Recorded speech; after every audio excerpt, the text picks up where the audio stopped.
Dikarenakan, dikarenakan seiring dengan perkembangan zaman, jadi perkembangan sosial itu juga ikut berkembang. Jadi ketergantungan terhadap orang lain itu semakin meningkat, baik dalam masyarakat domestik maupun masyarakat internasional. Kemudian lanjut kepada rezim internasional.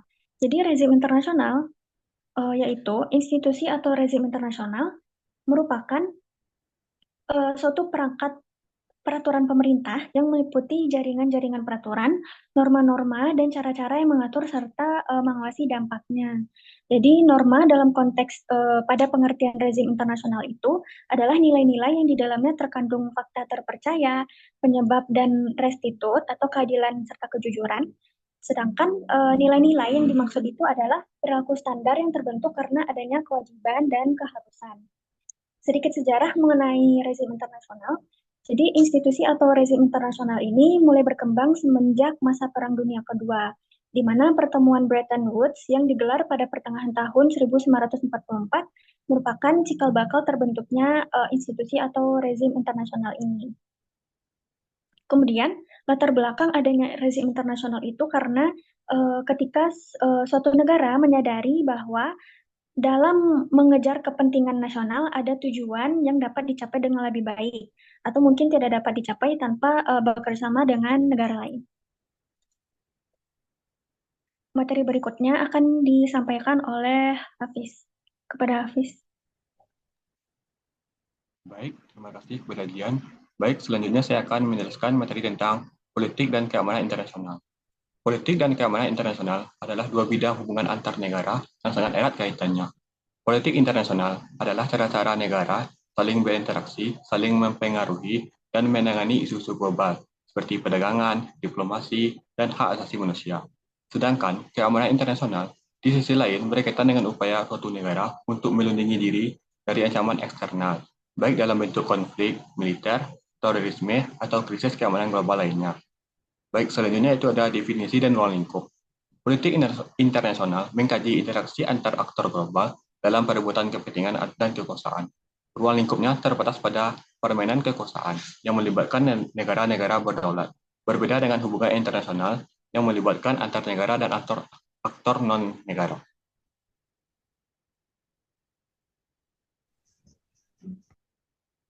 Baik, selanjutnya itu ada konsep keamanan internasional. Keamanan internasional telah mengalami transformasi dari konsep tradisional yang berfokus pada aspek militer menjadi konsep yang lebih luas yang mencakup isu-isu non-tradisional. Keamanan kini juga mencakup aspek keamanan ekonomi, sosial, lingkungan hidup, dan manusia. Keamanan internasional mencakup berbagai upaya untuk menjaga perdamaian dan mencegah konflik berskala besar.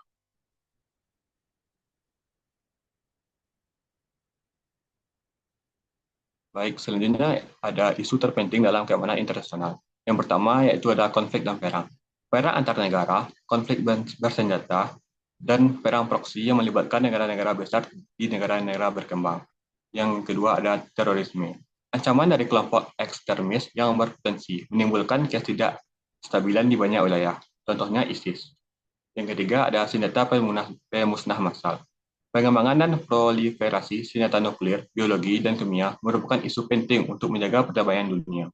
Yang keempat, ada keamanan energi dan sumber daya alam. Masalah yang berkaitan dengan akses dan kontrol terhadap energi, air, dan sumber daya alam lainnya yang sangat penting dalam hubungan internasional. Yang terakhir ada perubahan iklim dan keamanan. Dampak perubahan iklim seperti bencana alam, kelangkaan sumber daya, dan migrasi massal dapat memperburuk ketegangan internasional.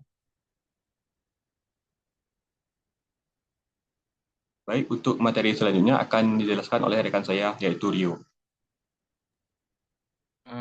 Selanjutnya ada sistem keamanan kolektif. Yang pertama itu ada PBB atau Persatuan Bangsa-Bangsa.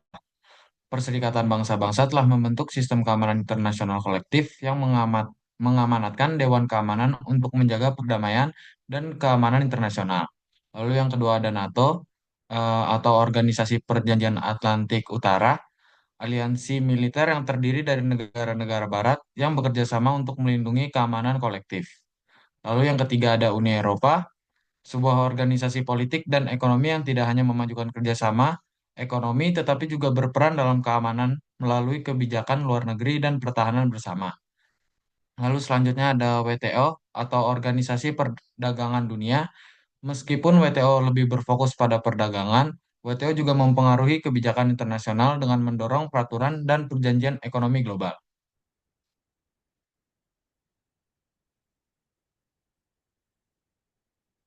Lalu yang berikutnya, faktor-faktor yang mempengaruhi politik internasional. Yang pertama itu ada keunggulan militer dan ekonomi. Keunggulan militer dan ekonomi negara-negara besar berperan penting dalam membentuk dinamika politik internasional. Negara-negara dengan kekuatan ekonomi dan militer yang dominan seringkali memiliki pengaruh yang besar dalam menentukan tatanan dunia. Eh, Selanjutnya ada peran organisasi internasional. Organisasi internasional berfungsi sebagai forum untuk diplomasi, kerjasama, dan penyelesaian sengketa antara negara-negara. Organisasi-organisasi ini juga memainkan peran penting dalam menjaga perdamaian, mempromosikan pembangunan ekonomi, dan menghadapi tantangan global bersama. PBB adalah organisasi internasional utama yang bertujuan untuk menjaga perdamaian dan keamanan internasional, mempromosikan hak asasi manusia, dan mempercepat pembangunan ekonomi. Selanjutnya ada teknologi dan globalisasi. Teknologi dan perubahan dalam politik internasional, kemajuan dalam teknologi, terutama dalam bidang komunikasi, transportasi, dan militer, telah mengubah cara negara-negara berinteraksi dan berkompetisi. Misalnya, perkembangan dalam kecerdasan buatan atau AI dan senjata hipersonik telah menambah dimensi baru dalam geopolitik global.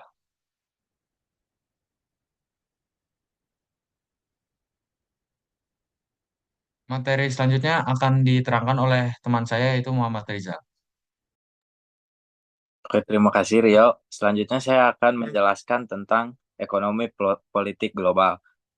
Definisi ekonomi politik global adalah disiplin yang mempelajari hubungan antara aspek ekonomi dan politik dalam konteks internasional.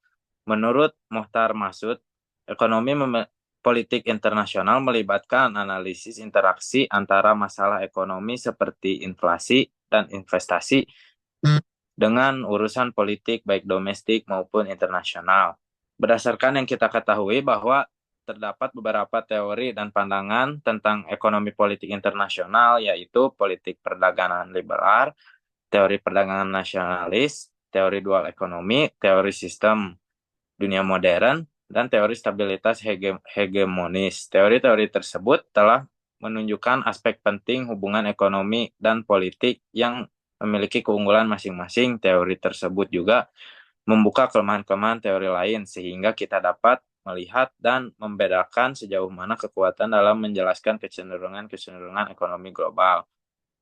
Lalu tujuannya adalah menyoroti dampak kekuatan pasar terhadap kebijakan politik negara serta bagaimana institusi internasional seperti WTO dan IMF berperan dalam mengatur kerjasama dan konflik antar negara.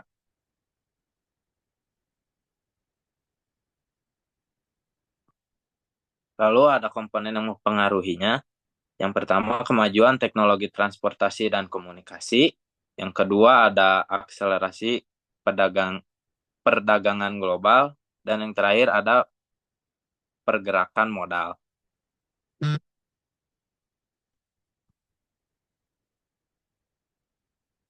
Sekian dari kelompok kami. Sekiranya ada yang bertanya, boleh dipersilakan untuk bertanya. Sekian. Assalamualaikum warahmatullahi wabarakatuh.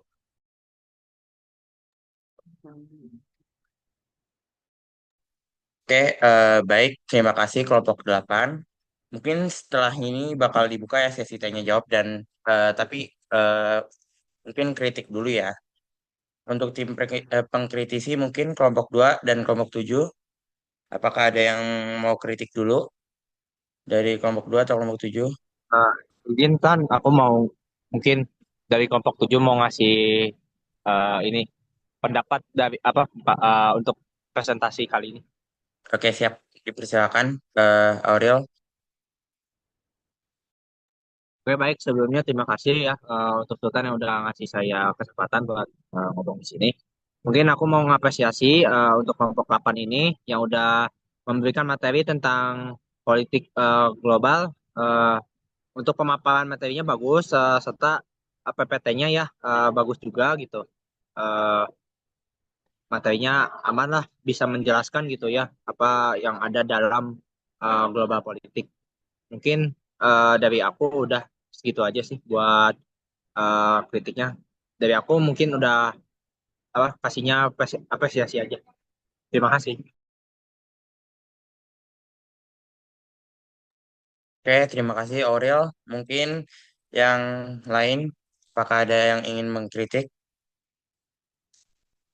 dari kelompok dua mungkin?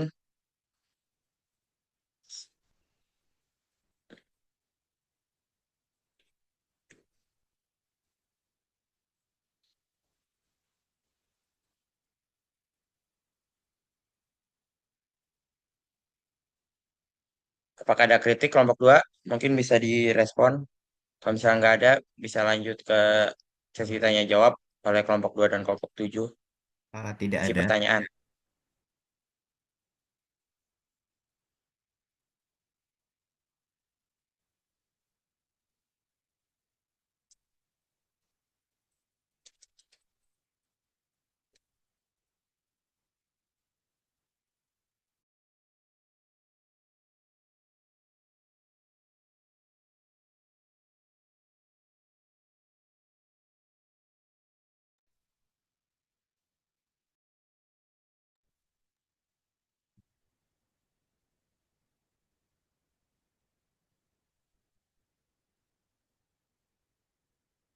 Saya dari kelompok 2 untuk kritik dari PPT-nya mungkin untuk teksnya terlalu banyak mungkin ya mungkin lain kali bisa dipersingkat untuk selanjutnya mungkin.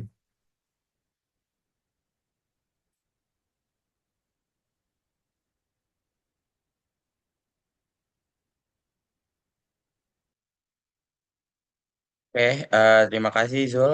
Mungkin dari kelompok 2. Mungkin selanjutnya kita bakal lanjut ya untuk sesi tanya jawab. Mungkin dari kelompok 2 atau kelompok 7, apakah ada pertanyaan yang ingin disampaikan kepada kelompok 8?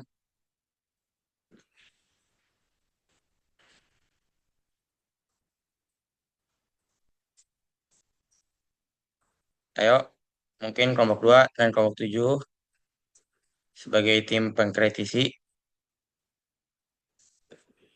Sultan, aku mau nanya dari kelompok 7. Oke, silakan Yusra untuk menanyakan pertanyaannya. Oke. Buat kelompok 8, tadi kan ada penjelasan tentang ekonomi politik global ya. Nah, tadi juga ada komponen-komponen yang mempengaruhinya. Terus di sini aku mau nanyain, ada nggak sih tantangan terbesar dalam menciptakan sistem ekonomi global yang berkelanjutan untuk di masa yang akan mendatang? Tuh. Sudah jelas?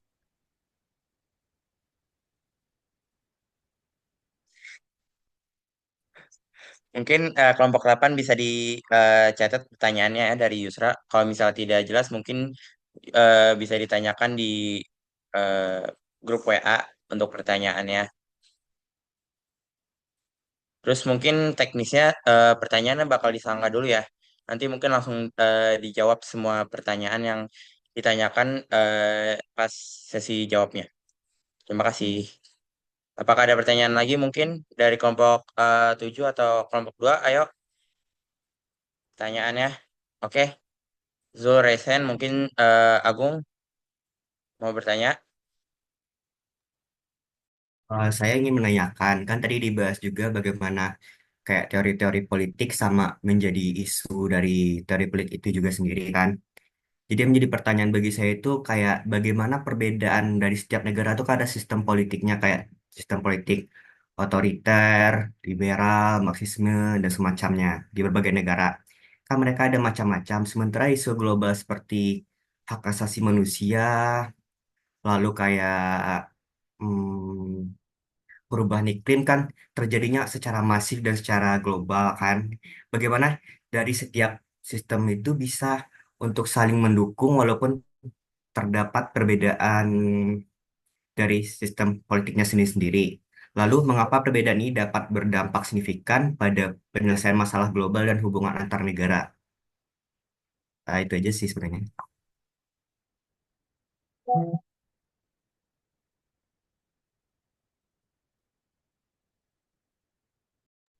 Baik, terima kasih Agung eh, atas pertanyaannya. Mungkin kelompok 8 bisa dicatat lagi. Untuk kelompok 2 dan 7, apakah ada pertanyaan lagi? Maaf, Bu Ufa, izin bertanya untuk kelompok eh, 2 dan 7 kira-kira minimal berapa pertanyaan ya, Bu? Sebagai tim pengkritisi. Boleh minimal 2 atau 3. Oke, Jadi baru siap. satu-satu, berapa? Oke. Iya, Bu, baru satu, Bu. Hmm, Dari kelompok 2 satu, dari kelompok 7 satu. boleh. Oke, mungkin dari kelompok 2 dan 7 dengar ya tadi kata Bu Ufa minimal 2 atau 3. Mungkin dari kelompok 7 bisa nambah 2 atau satu pertanyaan lagi, dan kelompok kedua bisa nambah 2 atau pertanyaan lagi. 2 atau satu pertanyaan lagi.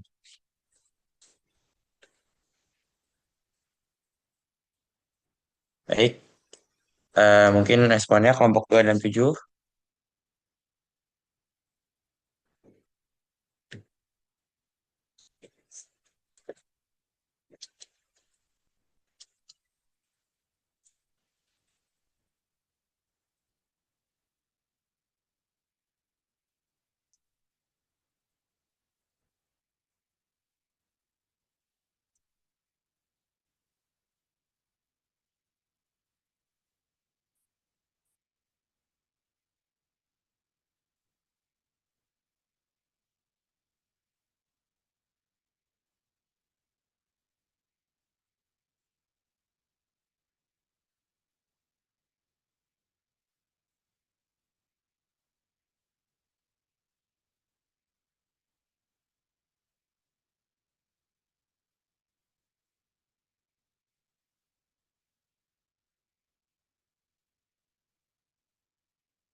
Saya kelompok 2 mungkin, atau kelompok 7 bisa bertanya lagi ya.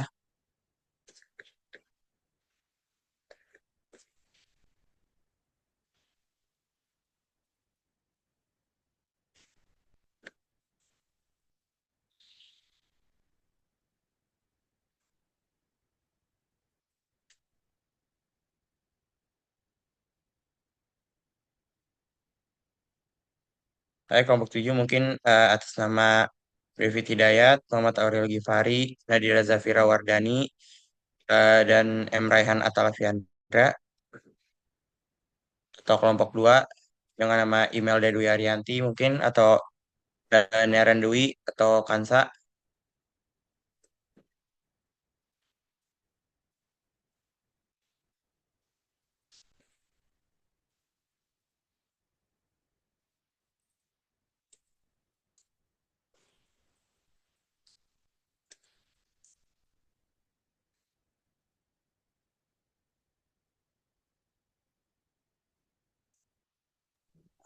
Ibu izin, ini saya lagi sama Kansa. Kebetulan menurut dari saya sama Kansa udah cukup Bu, udah cukup jelas. Jadi kita nggak ada pertanyaan.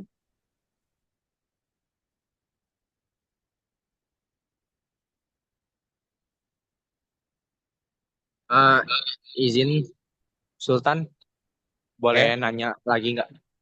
ya boleh boleh. Silakan Aurel, pertanyaannya mungkin langsung aja.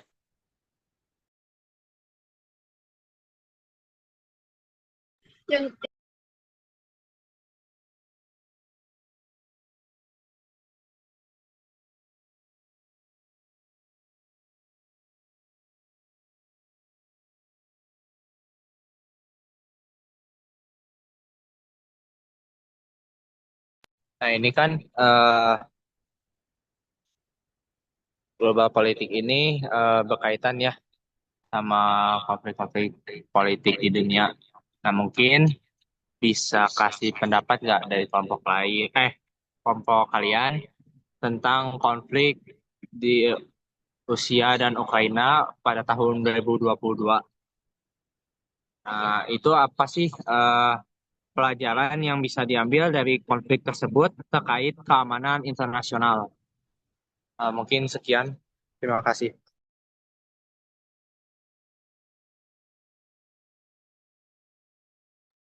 Oke, baik. Untuk Aurel, mungkin kelompok ke-8 bisa dicatat lagi pertanyaan dari Aurel ya.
Baik, mungkin satu pertanyaan lagi ya dari kelompok 2. Habis itu bisa dilanjut mungkin.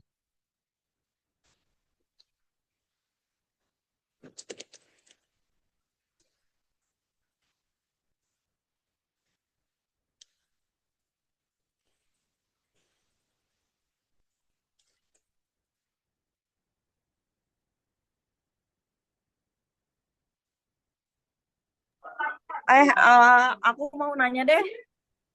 Kedengeran nggak suaranya? Sorry. Baik, kedengaran, Neren. Mungkin Oke, bisa langsung jadi aja pertanyaannya. kan tadi tuh udah dijelasin tentang tata kelola global ya. Jadi gimana sih sebenarnya dari tata kelola global itu bila apa ya bisa dilaksanakan? Kalau misalkan kenyataannya tuh kayak saat ini kan berbagai blok kekuatan dari negara besar itu kan punya bermacam-macam perselisihan kan, baik itu perselisihan besar ataupun yang kecil atau bahkan para negara besar seperti dari Israel, Rusia, Ukraina itu kan saat ini berperang.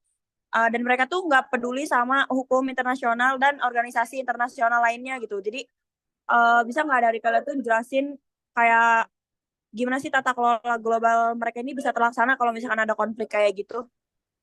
Paham nggak?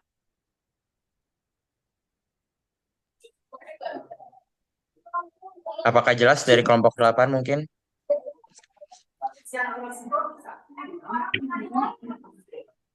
Kelompok Atau kalau 8? kurang jelas nanti paling ditulis di grup aja kali ya? Oke, baik. Boleh, Neren. Mungkin seperti itu aja ya. Iya, sama-sama. Oke, makasih, Neren. Oke, dengan itu mungkin pertanyaan dan kritik dari kelompok 2 dan 7 sudah selesai. Apakah dari kelompok 8 ingin langsung dijawab dulu atau mungkin buka pertanyaan untuk umum dulu?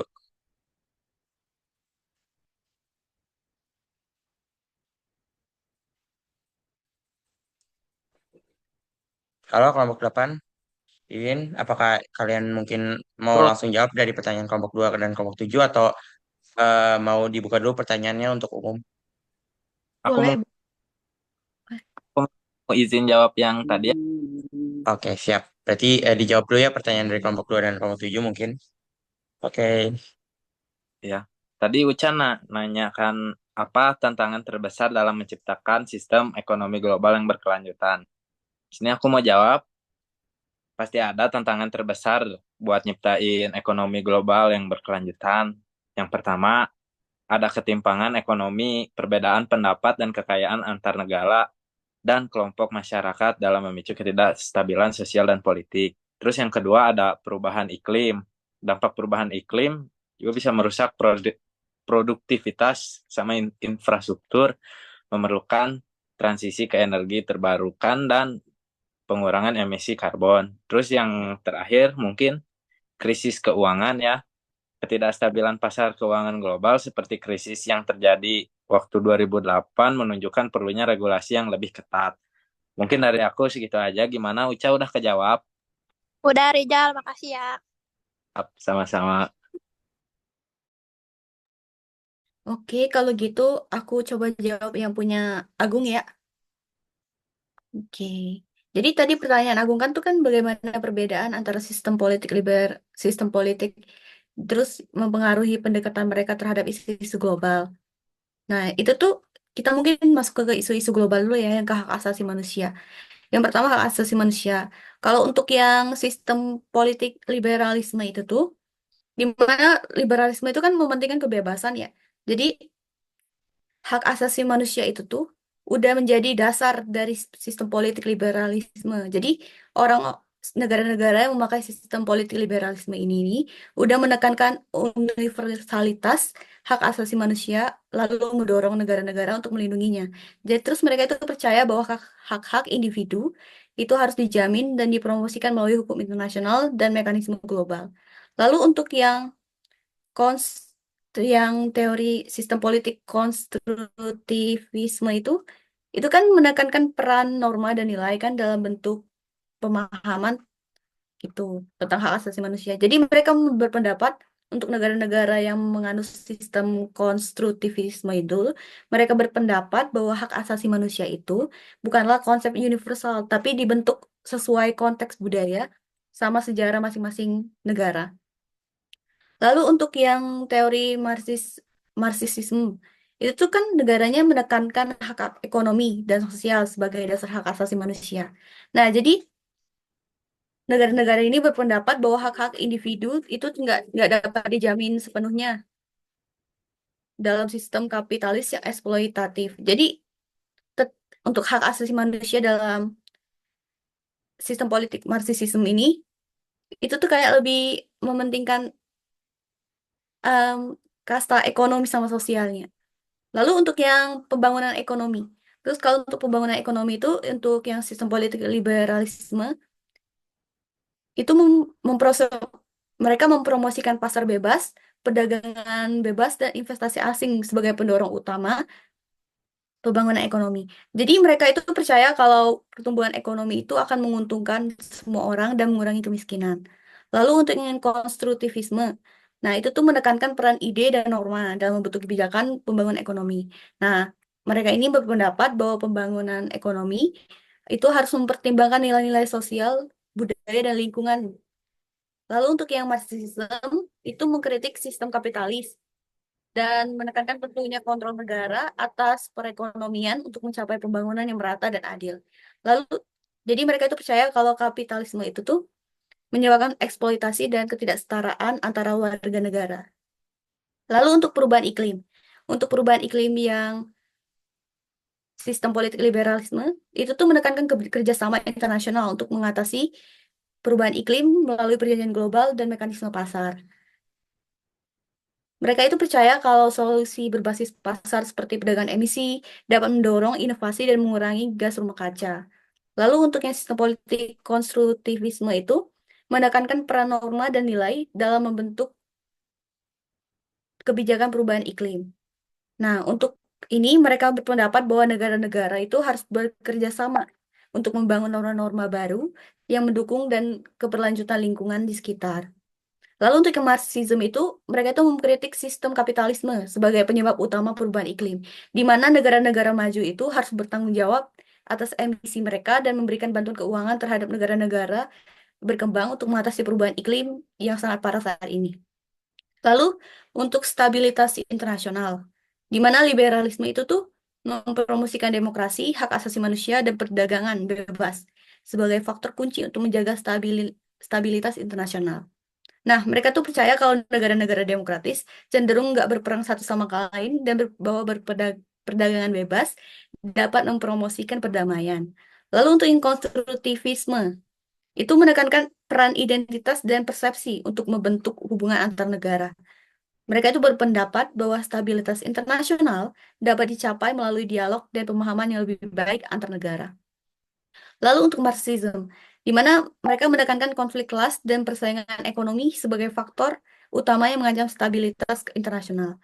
Mereka itu percaya kalau kapitalisme itu mendorong imperialisme dan konflik antar negara. Lalu untuk dampak signifikan dari perbedaan-perbedaan ini nih, yang pertama itu adalah kesulitan dalam mencapai kesepakatan.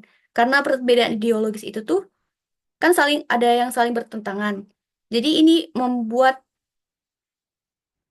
sulitnya untuk mencapai kesepakatan internasional. Contohnya tuh kayak negara-negara liberal itu mungkin berpendapat bahwa solusi berbasis pasar adalah yang terbaik untuk mengatasi perubahan iklim, sementara negara-negara Marxis itu mungkin berpendapat bahwa solusi berbasis negara itu lebih efektif. Yang kedua itu konflik antar negara, di mana perbedaan ideologis ini dapat menyebabkan konflik antar negara. Misalnya negara-negara liberal mungkin menantang negara-negara otoriter yang melanggar hak asasi manusia, sementara negara-negara Marxis mungkin menentang negara-negara kapitalisme yang mengeksploitasi negara-negara berkembang. Lalu yang ketiga adalah ketidaksetaraan global, di mana perbedaan ideologis ini dapat memperparah ketidaksetaraan global. Misalnya negara-negara liberal itu mungkin mempromosikan kebijakan yang menguntungkan negara-negara maju, sementara negara-negara Marxis mungkin mempromosikan kebijakan yang menguntungkan negara-negara berkembang. Lalu untuk cara mengatasi tantangan global itu, negara-negara itu perlu menemukan cara untuk bekerja sama meskipun memiliki perbedaan ideologis. Nah, hal ini dapat dilakukan melalui dialog, negosiasi, sama kompromi antara negara satu sama lain. Jadi, untuk ini penting untuk memahami perspektif yang berbeda dalam mencari solusi yang menguntungkan semua pihak. Oke, sekian jawabannya. Apakah sudah jelas, Agung? Jelas, sudah lumayan jelas. Aman. Oke.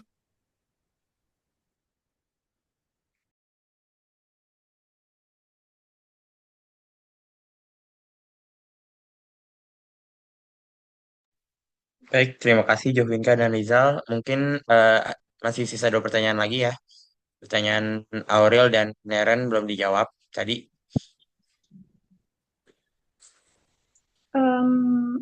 Sultan, mungkin aku mau jawab pertanyaan dari Niran. Oke, siap. Silakan. Jadi secara garis besar pertanyaan Neren itu kan bagaimana cara tata kelola global itu dapat dilaksanakan apabila terjadi konflik atau sedang berlangsungnya konflik. Jadi ada beberapa cara. Yang pertama itu reformasi lembaga internasional.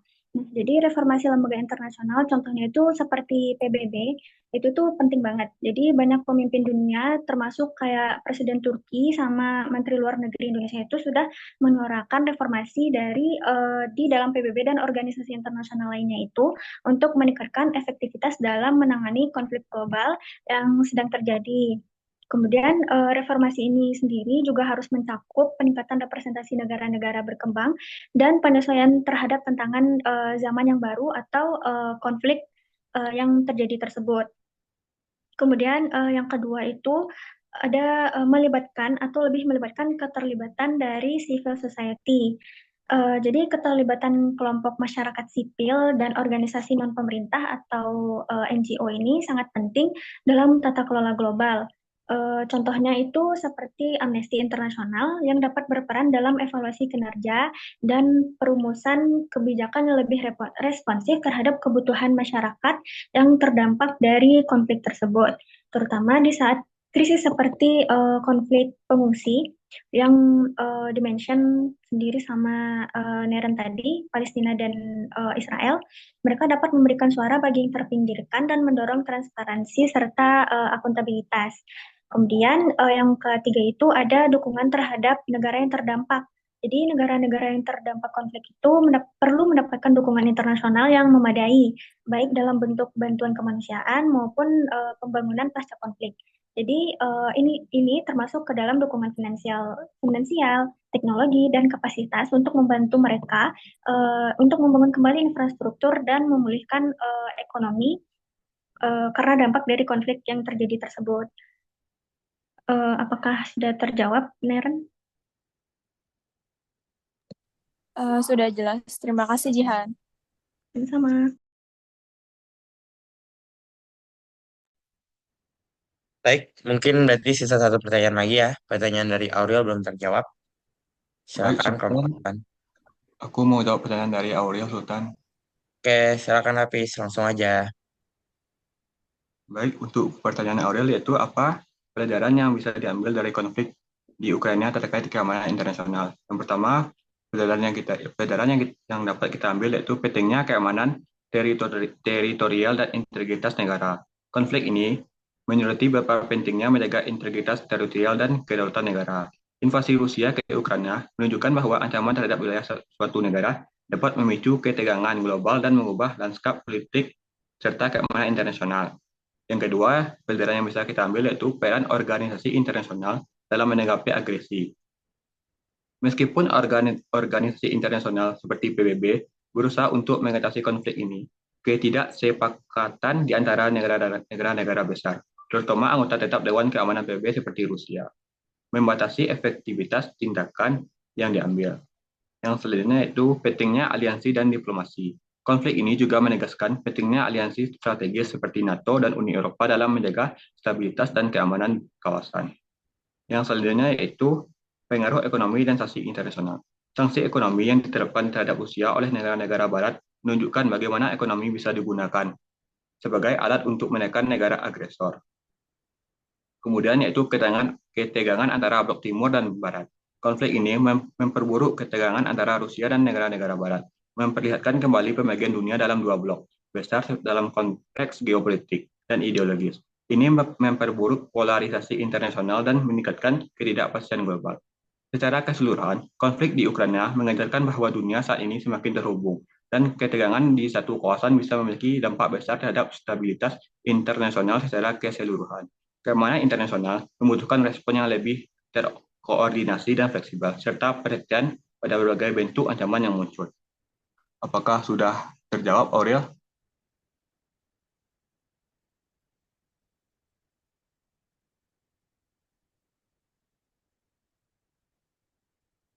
Mungkin Aurel, apakah sudah jelas jawaban dari Hafiz tentang pertanyaan Sudah. Anda? Oke, sudah. Baik, mungkin untuk sesi tanya jawab dan kritik dari kelompok 2 dan 7 sudah selesai. Apakah sekarang akan ditanya mungkin untuk umum, apakah ada pertanyaan selain dari kelompok 2 dan kelompok 7, dari kelompok 1 sampai kelompok 9 mungkin?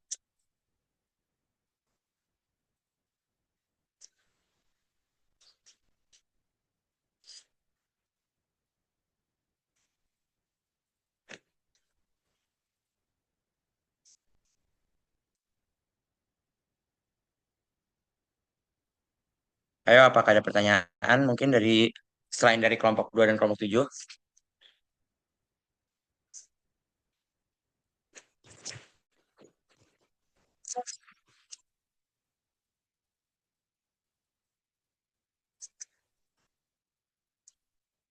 Mungkin itu ditunggu ya 5 menit sampai 14.27 mungkin kalau tidak ada pertanyaan mungkin nanti bisa langsung ditutup atau gimana. Ini udah pada ngerti apa gimana ya, Sultan ya? Nggak ada yang mau ngasih pertanyaan ini. Ada lagi nggak nih dari kelompok tadi sama Sultan udah mention ya, dari kelompok 1 sampai kelompok 9. Tadi kan kelompok 2 sama kelompok 7 sudah memberikan Ya, pertanyaan juga gitu ya. Ini iya Bu. gimana nih teman-teman yang lainnya ini diam itu, nah ada nih yang nanya nih. Silakan Sultan, lanjut. Oke, baik. Silakan Kayla perkenalkan nama dan dari kelompok mana mungkin. Habis itu bisa langsung dijawab, bisa dipertanyakan. Ya, terima kasih Sultan. Perkenalkan, saya Kayla Zaran Humaira dari perwakilan dari kelompok 5 di sini tentang organisasi internasional itu sendiri ya. Kan seperti yang kita tahu bahwa kayak banyak organisasi internasional, contohnya seperti World Trade Organization atau WTO ya. Ini tuh kan didominasi oleh negara-negara besar. Nah, di sini mungkin langsung aja ke pertanyaan saya, bagaimana cara memastikan bahwa keputusan dalam tata kelola global mencerminkan kepentingan negara-negara berkembang, dan apa sih langkah-langkah yang bisa diambil untuk memastikan bahwa suara negara-negara berkembang ini tuh juga dapat didengar dalam proses pengambilan keputusan global. Eh, Bisa dipahamin nggak pertanyaannya? Jelas nggak?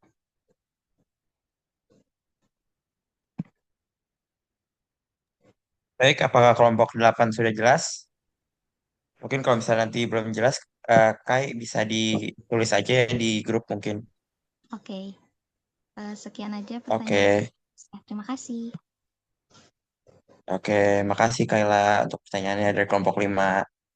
Baik, apakah selain Kaila ada lagi pertanyaan-pertanyaan mungkin? Kelompok 1, 3, 4, 6, 8, 9, sorry, 1, 3, 4, 6, dan 9.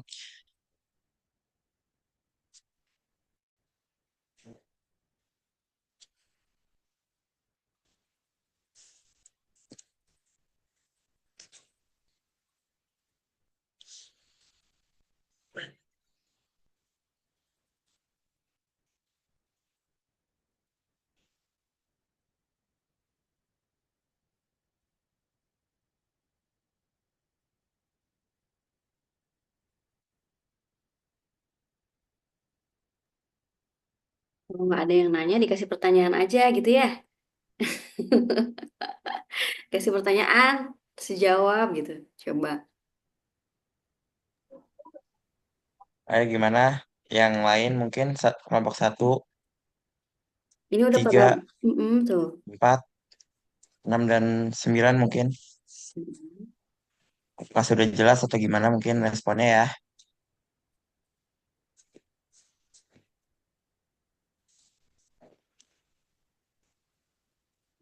Kelompok 8 nyari jawaban ya. Nanti kalau udah ketemu jawabannya, kasih tahu ya.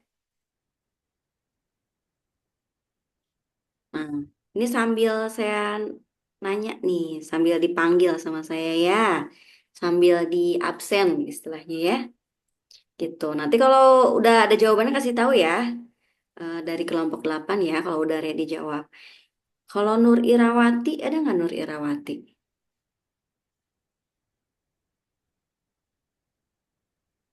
Nggak ada.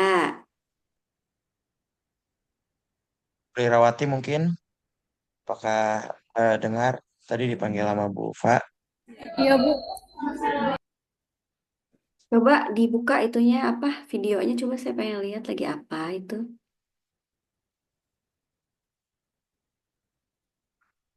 Oke, di absen ya, sama saya ya. Coba saya mau nanya sama Nur Irawati deh. Apa sih perbedaan antara liberalisme, terus Marxisme, sama merkantilisme?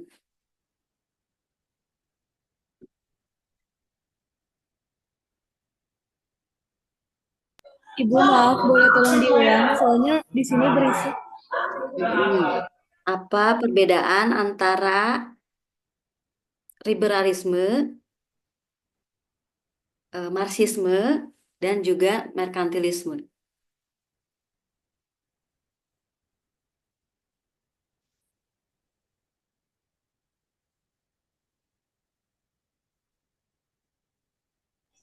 Bentar, Ibu.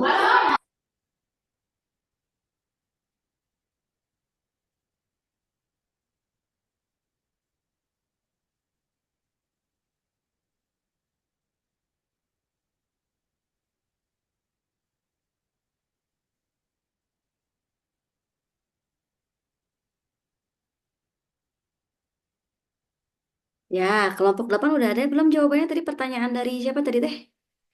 Pertanyaan dari Kaila ya? Udah ada jawabannya belum? Kalau udah ada tinggal langsung ini ya, jawab aja ya. Sambil nungguin jawaban dari siapa nih? Dari tadi dari Nur, Nur Irawati ya.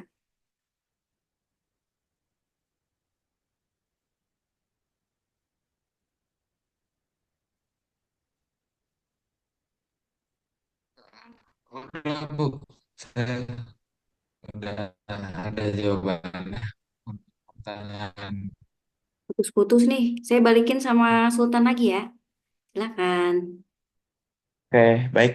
Mungkin tadi pertanyaan dari Kayla sebagai perwakilan kelompok 5 bisa dijawab oleh kelompok 8 ya.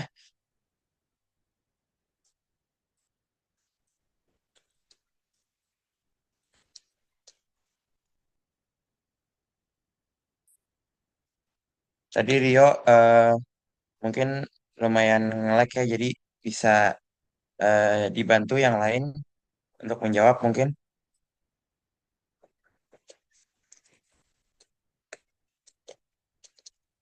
Bener, Su. Pokoknya nge-lag.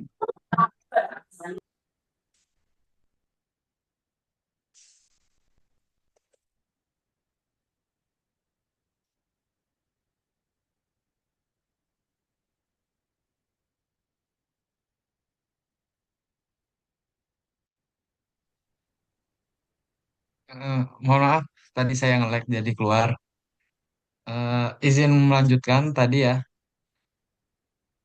Yang kedua itu peningkatan koordinasi blok negara berkembang, seperti eh, gerakan non-blok untuk mendorong isu-isu yang tidak bias terhadap kepentingan negara besar.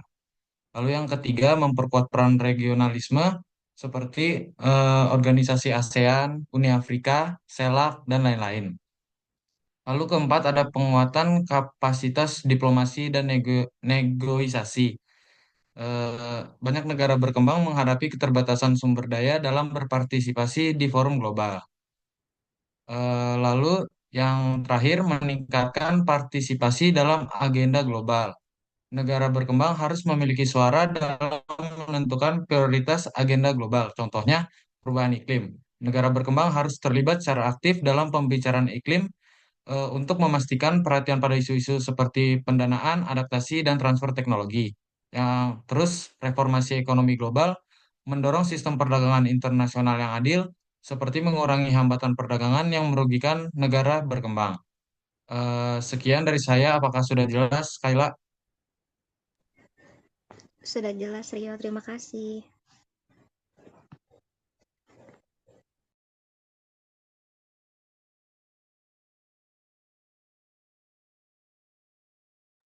Baik, terima kasih untuk kelompok 8 dan juga Kayla tadi.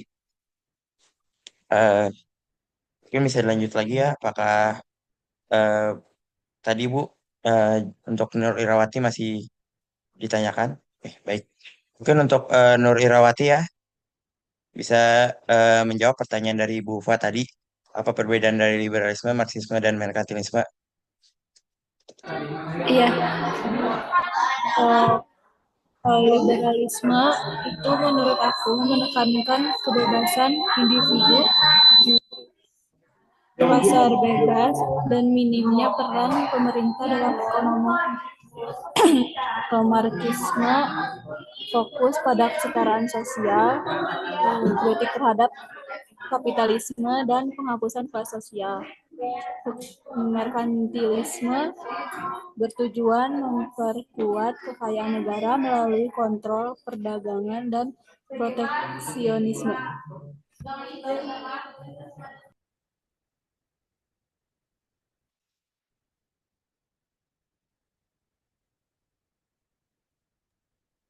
Oke, ya terima kasih ya Nur.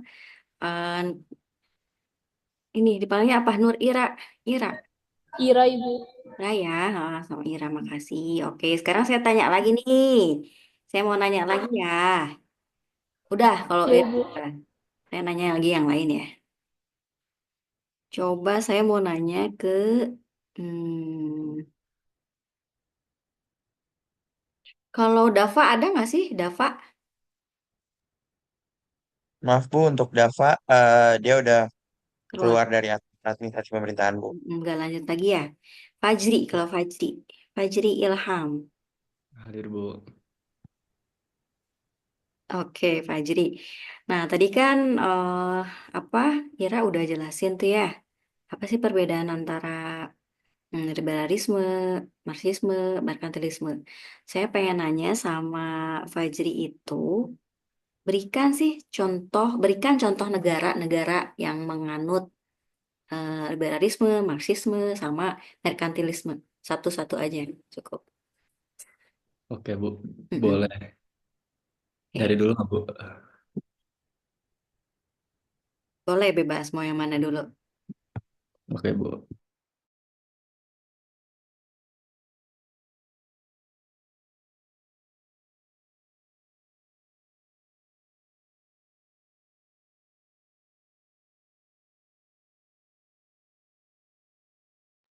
Ibu izin jawab buat negara yang menganut liberalisme itu ada di Albania, Armenia, Austria, Belgia, Bulgaria, Kroasia, Republik Cekoslovakia, Denmark, Estonia, Finlandia, Prancis, Jerman, Italia, sama Norwegia. Yang di mana tuh? Liberalisme. Iya, itu liberalisme, Bu. Kalau Amerika masuknya kemana Amerika?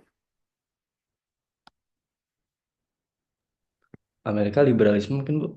Liberalisme. Terus kalau yang Marxisme apa lagi? Marxisme negara apa?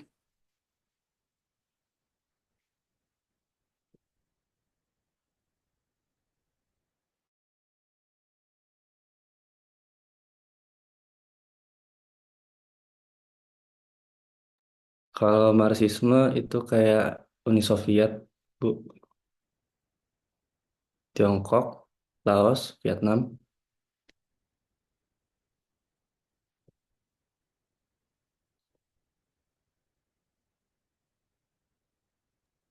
Kuba masuk mana Kuba? Kuba. Kuba.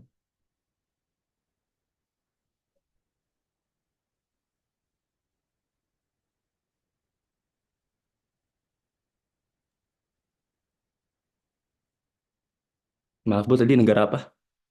Negara Kuba masuk mana? Negara Kuba. Kalau Kuba, Marxisme mungkin, Bu. Kalau yang merkantilisme apa aja? Bentar.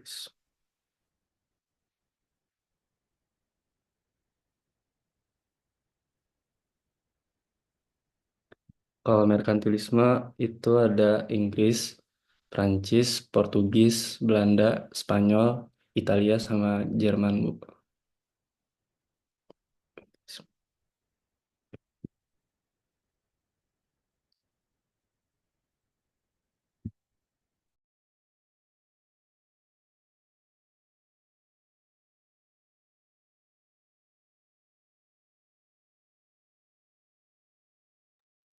Iya, sebenarnya kayak Tiongkok juga masuk merkantilisme ya, karena kan ketika berbicara merkantilisme gitu ya, jadi dia tuh kebijakan ekonominya tuh dititik beratkan kepada kontrol negara gitu ya. Jadi yang untuk mendukung pertumbuhan ekonomi domestiknya gitu ya. Jadi makanya kenapa banyak tuh kayak misalnya contoh kebijakannya yang kayak made in China gitu ya. Gitu kan. Jadi untuk memimpin global gitu ya dalam sektor perdagangan, sektor teknologi gitu kan ya.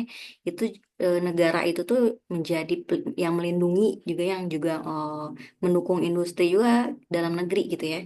Nah, diantaranya dengan subsidi-subsidi, dengan regulasi-regulasi di negara tersebut gitu.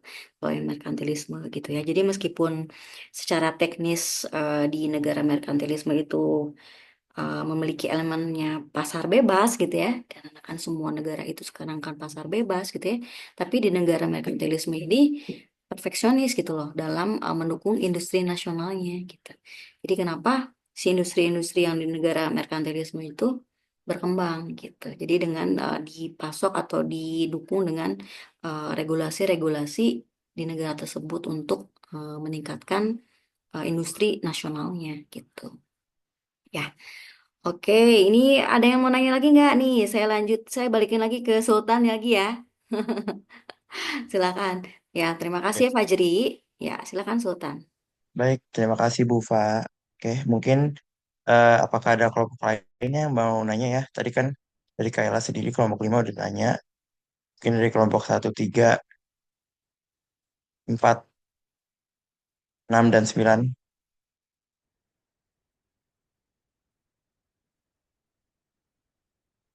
Mungkin bisa juga respon gimana atau mau kritik juga nggak apa-apa mengenai kelompok 8 ini.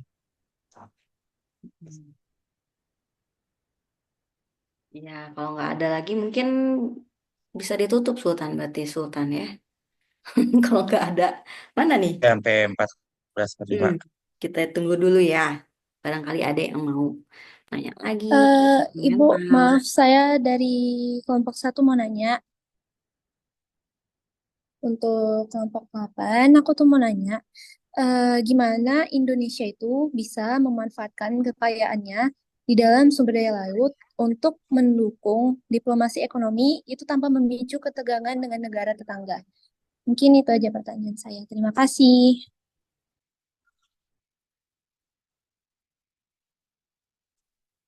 Oke, baik.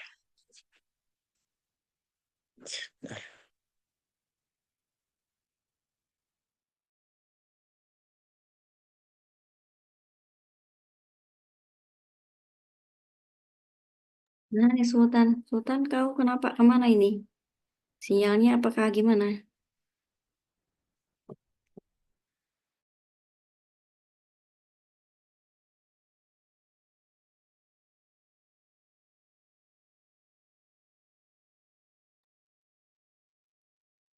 Ini Sultannya kemana ini?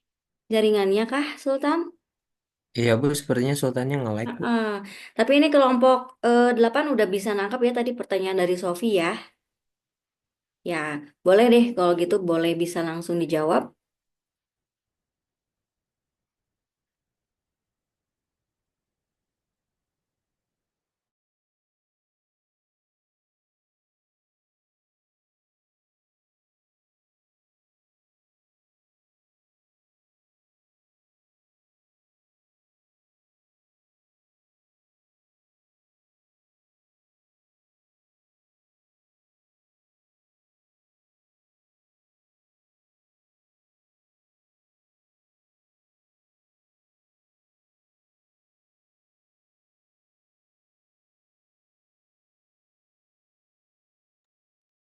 Sambil nunggu kelompok 8 menjawab pertanyaan dari Sofi. Nanti kalau udah ada kasih tahu ya. Udah ada jawabannya. Saya mau absen aja ya sekalian ya. Ini biar apa? Biar nanti teman-teman nggak ada yang lupa absen gitu ya. Ini udah ya. Coba lihat tadi, tadi Ira udah. Firencia udah. Mana Firen? Suaranya. Jangan sampai cuman absen di sini tapi nggak ada di kuliahnya. Coba Firen ada Firen?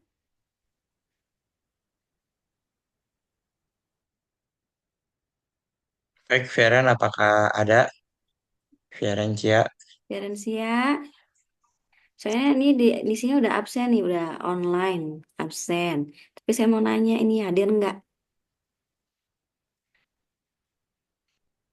Nggak ada ya Firen ya. Ken Ken. Ken Ken ada Ken Ken Reka. Ken Ken nggak ada juga. Ken Ken. Vira, Vira Ken Andini. Ken. Hadir Ibu. Ah, Vira ada. Oke. Terus Ridwan. Ridwan Pak Camat. Mana ada Ridwan? Ada Bu. Ridwan ada, oke. Terus ada Naswa. Naswa Meisya. Hadir Ibu. Hadir ya. Ada Eki. Eki hadir. Hadir Bu, aman. Nabila. Nabila ada Nabila. Nabila. Nabila apa Bu Punten? Nabila Raihana.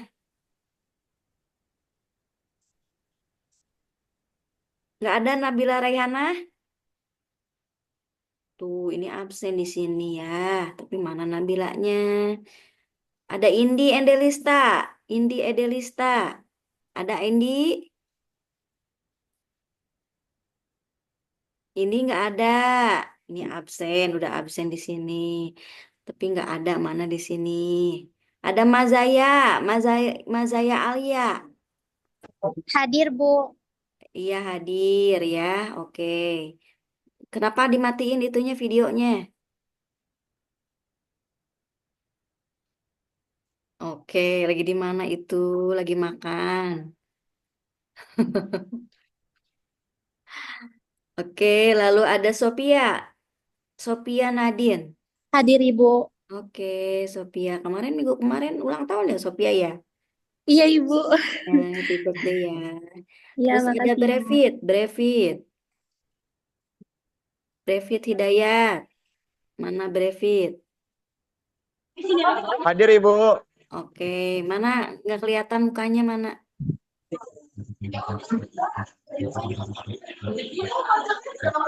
Oke, Jihan, ada Jihan. Tadi Jihan udah ada ya. Jihan ya, Maaf tapi Bu, izin Bu. Udah. Tadi katanya Ferencia sakit Bu. Oh, Firensya sakit. Oke. Jihan Putri Kamila. Tadi Jihan ada ya? Hadir, Ibu. Cuma belum absen. Sama saya di absen ya. Dava tuh pindah kemana, Dava? Poltekim, Bu. Oke. Fajri, tadi udah. Rai. Mana Rai? Hadir, Bu. Mana mukanya Rai? Oke. Olivia. Mana Olivia Gabriela? Hadir, Ibu. Mana? Oke. Ada Muhammad Oril. Oril tadi ada ya. Hadir Bu. Tione Azah Raisar. Nggak ada, Bu, ke IPDN. Pindah IPDN. Oke. Ya, Bu. Kartika. Hadir, Ibu. Oke. Yusra Naila. Hadir, Ibu. Oke. Ada Kansa. Ibu, maaf tadi Kansa sama device-nya di device aku, soalnya baterai HP Kansanya habis, tapi Kansanya sekarang lagi di kamar mandi. Oke. Kaila ada Kaila? Hadir, Ibu. Terus Launa. Ibu. Launa, mana mukanya Launa? Mana? Sebentar, Bu. Ya kan biasanya kalau online tuh ada yang pakai kerudung, ada yang enggak gitu ya. Ada yang lagi tidur gitu kan. Makanya saya pengen absen dulu sekarang nih. Gitu.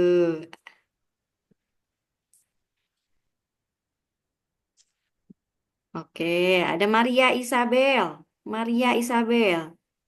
Ibu udah Maaf Bu, pindah ke Maria UI. Isabel udah UI, pindah Bu. pindah UI. Oke, Zul Akmal Agung. Udah ada ya. Hadir Bu, hadir. Naila Cecilia.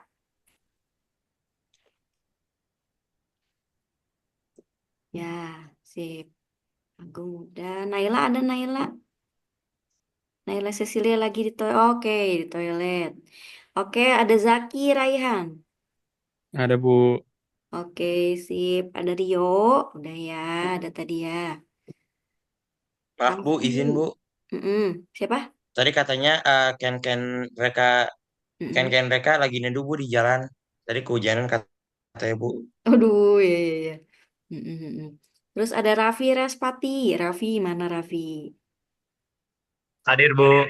Hadir, oke. Sultan, ya ini ada Sultan ya. Ada Aunha. Kemana Aunha? Tidak ada dia. Tidak ada. Alifah, ada Alifah. Hadir, Alifah Ibu. Ainur, oke. Ada Alifah. Hadir, Bu. Tadi teh Alifah perasaan jawab juga yang siapa tadi teh gitu. Ada apa Alifah. nama tadi? Oh, Si beda. Mazaya. Barengan gitu. Iya, Ibu. Oke, Alifah. Ada Rifansya. Ada Ibu. Oke. Nabila Hasmi ya. Hadir, Ibu. Oke, ini belum absen di sini saya absen ya. Nadira Zafira. Nadira ada nggak? Nadira nggak ada. Oke, Muhammad Hafiz. Hadir, Bu. Hadir ya. Oke, Raihan. Raihan, ada Raihan? Raihan Atala?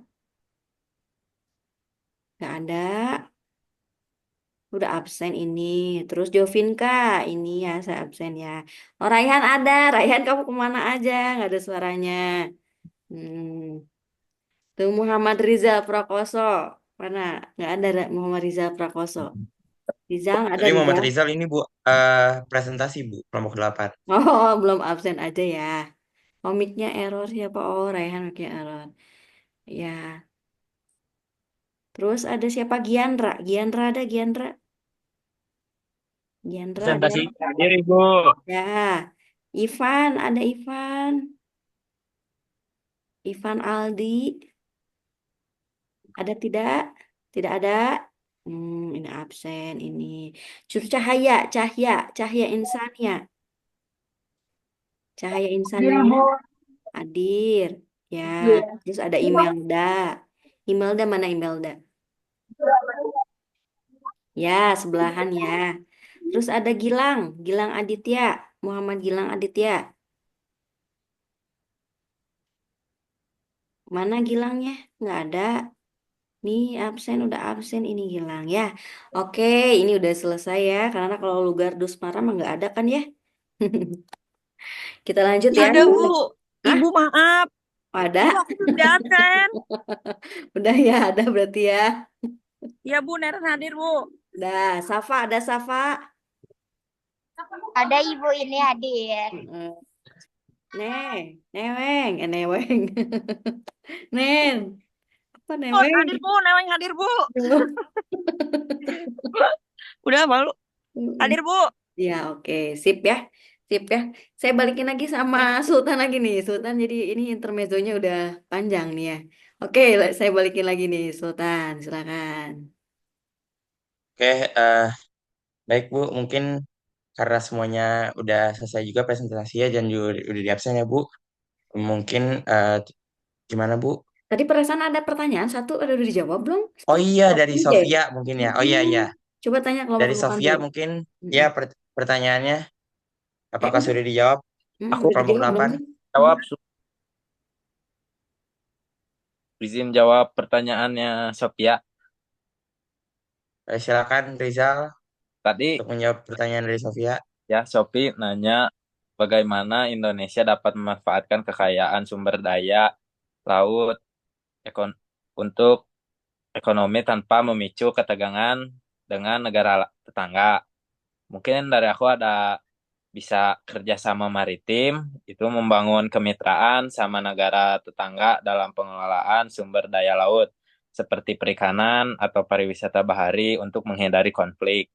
Yang kedua, ada keamanan maritim, itu memperkuat keamanan di perairan kita untuk melindungi sumber daya dan mencegah aktivitas ilegal. Dengan pendekatan itu, kita dapat meningkatkan pengaruh ekonominya tanpa memicu ketegangan dengan pihak manapun. Sekian, Sophia udah kejawab. Oke, udah. Terima kasih Rizal. Oke.